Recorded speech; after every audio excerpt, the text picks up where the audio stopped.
23. maja je na Gospodarski zbornici Slovenije potekal prvi vrh malega gospodarstva, kjer so se predstavniki malih in mikropodjetij srečali s številno ministrsko ekipo. Srečanje so resorni ministri, ki so obljubili, da bo vlada zagonu malega gospodarstva namenila posebno pozornost, ocenili kot uspešno.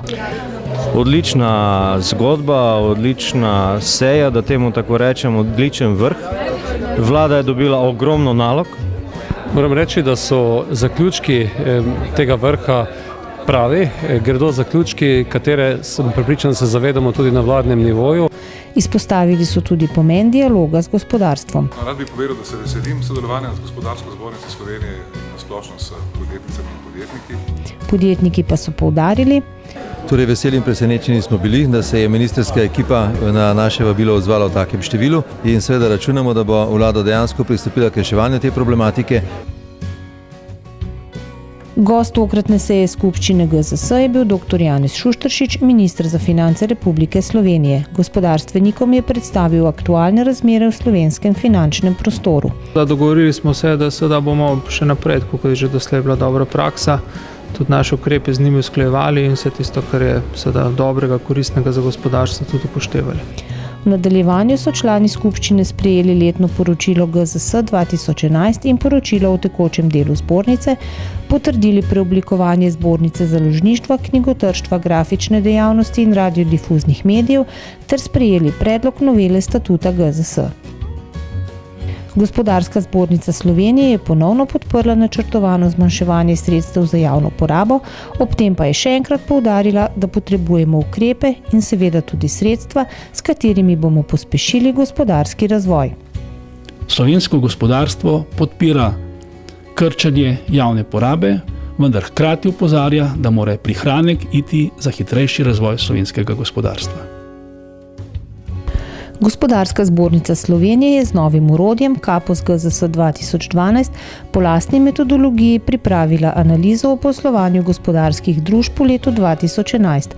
Služba za konjunkturo in ekonomsko politiko GZS je oblikovala širok nabor kazalcev in kazalnikov poslovanja na različnih ravneh agregiranja. Pri pripravi osnov za ekonomsko-socialno sporazumevanje, za kolektivne pogodbe, panožne, vseh vrst je potrebno upoštevati realne indikatorje, ki temeljijo na realnih agregatih v letu 2011 in v letu 2010. GZS, Združenje kemijske industrije, je v sodelovanju z Gospodarsko zbornico Dolenjske in Bele krajine v okviru projekta Kocke na Brdu pri Kranju pripravilo prvi vrh kemijske industrije, dan kemije, farmacije, plastike in gume. Ta dogodek je presegel naša pričakovanja tako po številu udeležencev kot po bogastvu programa. Na medgeneracijskem srečanju je domačim in tujim predavateljem ter 4 posebnim gostom prisluhnilo okoli 300 udeležencev. Nagovoril jih je tudi minister za gospodarski razvoj in tehnologijo, magister Radovan Žerjav.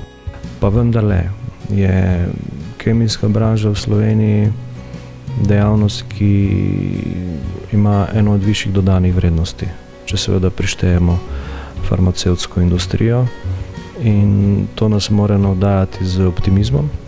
Bomo jutri sploh še lahko uživali in ponudili slovenska živila, je bil naslov okrogle mize, ki jo je GZS zbornica kmetijskih in živilskih podjetij pripravila v sodelovanju z Društvom za marketing Slovenije. Tisto, kar sporoča slovenski porabnik, je to, da je seveda vse bolj načrten, vse bolj premišljen v svojem nakupu, vendar pa tudi vse bolj cenovno odziven. Gospodarska zbornica Slovenije je v okviru projekta upravljanja terjatev malih in srednjih podjetij pri poslovanju v Evropski uniji pripravila konferenco, na kateri so izkušeni domači in tuji strokovnjaki malim in srednjim podjetjem predstavili, kako učinkovito izterjati svoje terjatve od tujih poslovnih partnerjev, predvsem s poudarkom na Nemčiji, Avstriji in pa Italiji. GZS zbornica za poslovanje z nepremičninami in Združenje družb za nepremičninsko posredovanje sta predstavila nov kodeks dobrih poslovnih običajev v prometu z nepremičninami, splošne pogoje poslovanja in pogodbo o posredovanju. Mislim, da je bilo izobraževanje zelo v redu, da je bilo tudi dobro sprejeto med obiskovalci. Zelo pomembno je to, da smo dobili seveda tudi feedback z druge strani. Pri pripravi dokumentov so sodelovali tudi Ministrstvo za okolje in prostor, Zveza potrošnikov Slovenije, Urad informacijske pooblaščenke ter pravna služba GZS. Na prireditvi Izzivi gospodarskega razvoja 2012 je GZS, Zbornica Osrednje slovenske regije, najboljšim inovacijam v regiji podelila 8 zlatih, 14 srebrnih in 4 bronasta priznanja ter 3 diplome.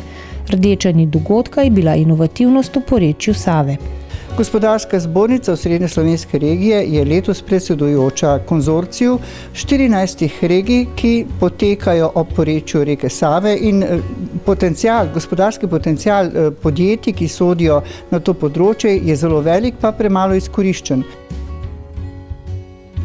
Na seminarju Kako poslovati z Moldavijo, ki sta ga pripravili Gospodarska zbornica Slovenije in Veleposlaništvo Republike Moldavije, so bile predstavljene možnosti za gospodarsko, trgovinsko in investicijsko sodelovanje med državama. Vstopna bariera je relativno velika, treba je kar nekaj energije in časa, da vstopiš, vendar potem lahko uspešno deluješ naprej. Tradicionalnega spomladanskega GZS mreženja se je tokrat udeležilo preko 70 udeležencev iz 5 različnih držav in različnih dejavnosti.